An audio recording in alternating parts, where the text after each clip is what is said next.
Yeah, baby, 44 Magnum, Smith & Wesson 629, 4-incher. This is a big boy right here.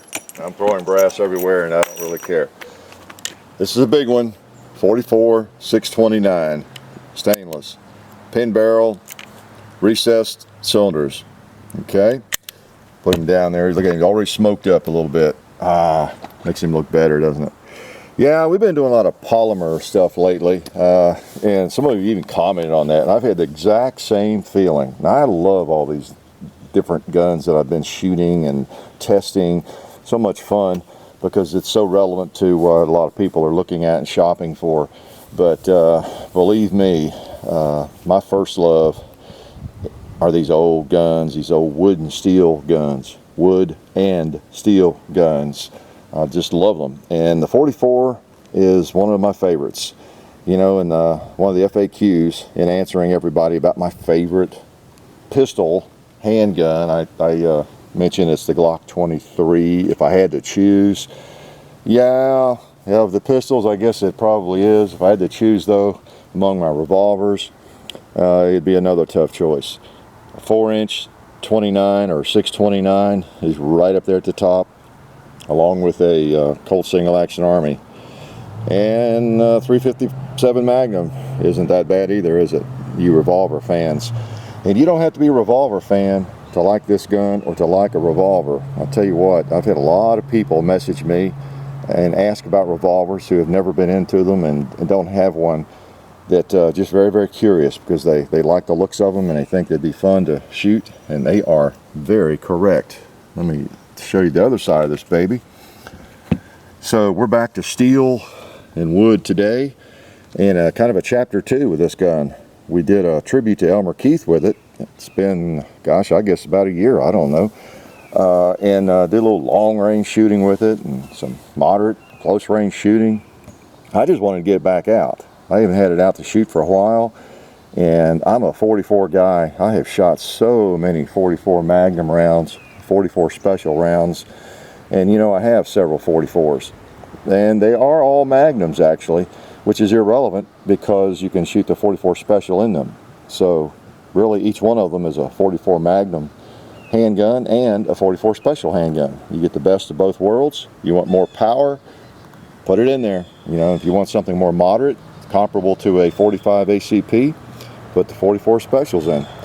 And they're ballistically very, very similar, the 44 special and the 45 ACP.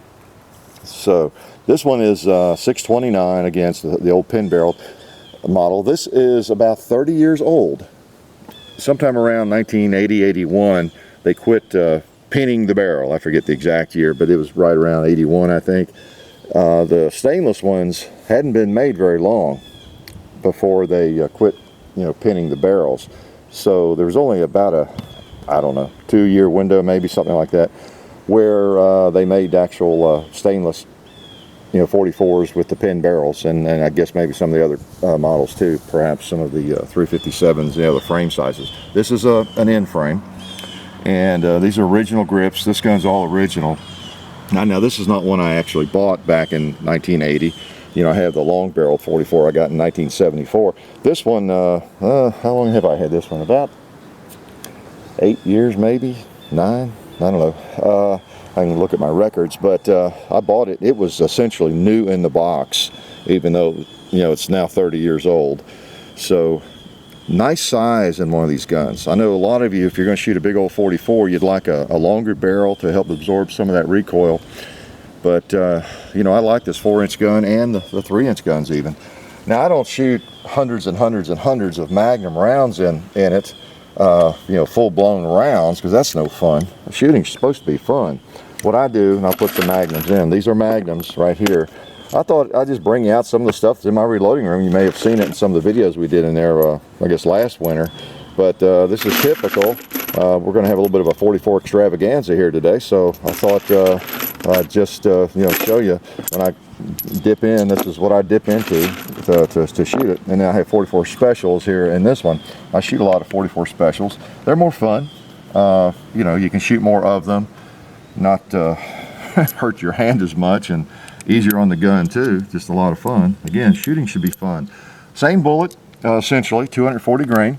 You'll notice these are kind of a round nose bullet. They're a round nose flat point, popular in cowboy shooting. I purchased a lot. I started purchasing those, I don't know, 10, 15 years ago, thinking I would get a Marlin, and that would be, and I'd have a bunch of them loaded anyway, shoot them in this gun and in the Marlin lever gun, and thinking they would cycle a little bit more smoothly because they're round, kind of rounded, but yet they're still flat. And I may have told you that story when in one of my 44 Magnum Marlin videos, which we need to do another one of actually. But I found that these weren't very accurate in that gun. I needed a larger diameter bullet. Which, by the way, 44 is really not 44. I don't want to confuse you new shooters, but a 44 bullet is actually a 429, 420, 430, 431 thousandths. So it's really a 43 caliber. You get right down to it, just like a 357 or a 38 special is actually a 357, 36 caliber. So it gets crazy, doesn't it? But these are 44 Magnum rounds right here. They're moderate Magnum. Now, I could load them a little bit hotter, and then I have some factory stuff that's even a little hotter than this that I shoot if I want to. And I've got the Garrett cartridges right here. Thought I'd bring out the chest holster today just for kicks. The guide chest holster from Diamond D. Kind of play with this, kind of fun. But these are big babies. These are, I forgot now, 300 to 310 grain bullets. These are designed for big game, and these are special loads. I don't know if you're familiar with Garrett cartridges, but he loads these up specially for big game. He pushes the limit on the power. Maybe I'll shoot one of those before we quit. They're really powerful. Depends on how much punishment I want to inflict on myself.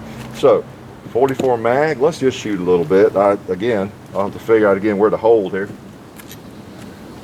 Woo!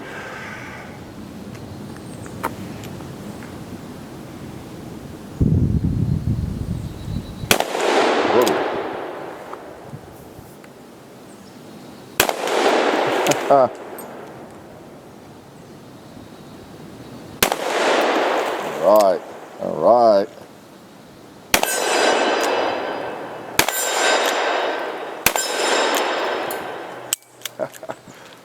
That's a nice trigger, nice trigger. That first one got off a little bit before I meant for it to.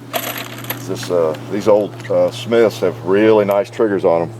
When you cock. Now I can fire this gun double action. I tend not to do that when I have magnums in it. It's not as easy to shoot well, and it hurts you more.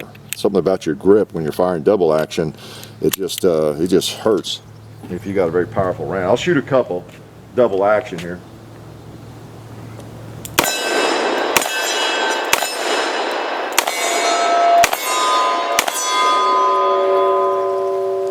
Not too bad. But that's all you guys are worth. I may not do that again. All right. One word about that. You notice I started out shooting magnums. Again, for you new shooters, and I'll do some more things on this, but the Magnum case, let me grab a special case. The Magnum case is a little bit longer. You see the Magnum on the right there. Oops, I've got it not even at the base. There we go. It's a little bit longer. Now, otherwise, it's the same diameter, same bullet, just essentially everything. That one's more of a semi-wad cutter in that special, okay, for no particular reason. Just I load either the semi-wad cutter Keith style bullet or the round nose flat point. They're same weight bullet. But the 44 special is a little bit shorter case. Okay, now you could load it up to the same power essentially, but you don't really want to do that. Elmer Keith used to do it, and hey, Homeland Security. Okay, they told me they'd be coming over today. But the reason you don't want to do it is the same reason you want to be really careful about loading up a 45 Colt too hot, because it could get in an old gun that can't handle the pressure, so you want to be careful about that. That's why with my 45 Colt rounds, I use nickel cases if I'm loading them hot for the Marlin, and plus I keep them in a box and labeled, minor detail there too. And with the specials, all I have are 44 Magnums in terms of firearms. I could load these up, but again, why? Why do that? So I just take the approach that I keep Magnums primarily, and if I want to adjust the load, I can even do it within the Magnum case if I want to. but I just keep those separate. I did have a couple of 44 specials. That's really the main reason I even have all that 44 special brass. I had a what was that, Thunder Ranch end frame. If you're familiar with that, is kind of like this in size. Then I had an old Bulldog Charter Arms back in the day. So I've had some 44 special. I even had a Colt single action in 44 special at one point. So let's take a couple shots across the hill here just for kicks. Haha, no pun intended. All right. Well, let's see where we hold on the gong. I think I have to hold up a little bit. We'll see. All right. Looks like that hit it near the top. So I better be careful or I'll shoot over it. Or just miss it. Okay.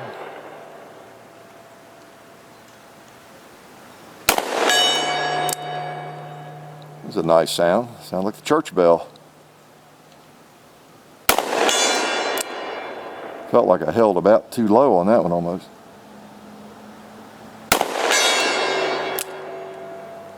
I think I'm empty. We'll see. Yep.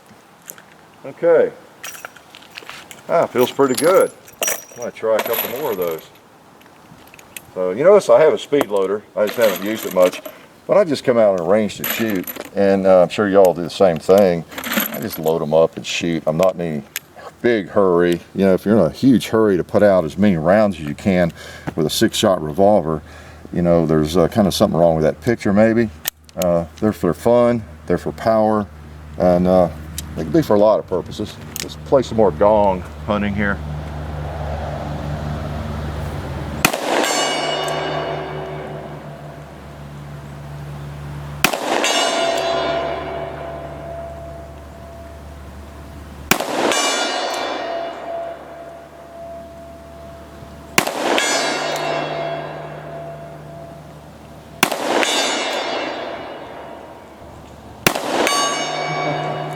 All right, I didn't want to miss it too many times, just in honor of Elmer Keith and anybody else. 44 has a lot of history, a lot of rich history. Let's take a couple more shots. Let's use the speed loader. Let's get in a hurry, use the speed loader. All right, we saved a lot of time there. Actually, the way I fumbled around, we didn't, do we? There we go. I'll see if I can hit an animal over there. Let's try old Mr. Ram. He's worthy of a 44 Magnum.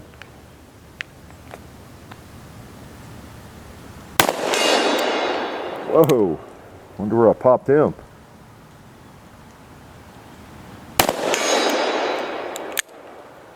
Okay.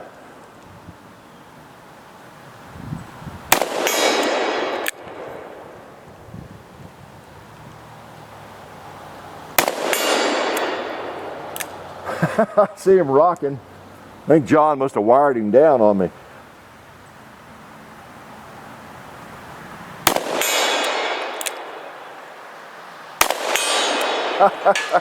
All right, I got another one on him while he was rocking, I guess.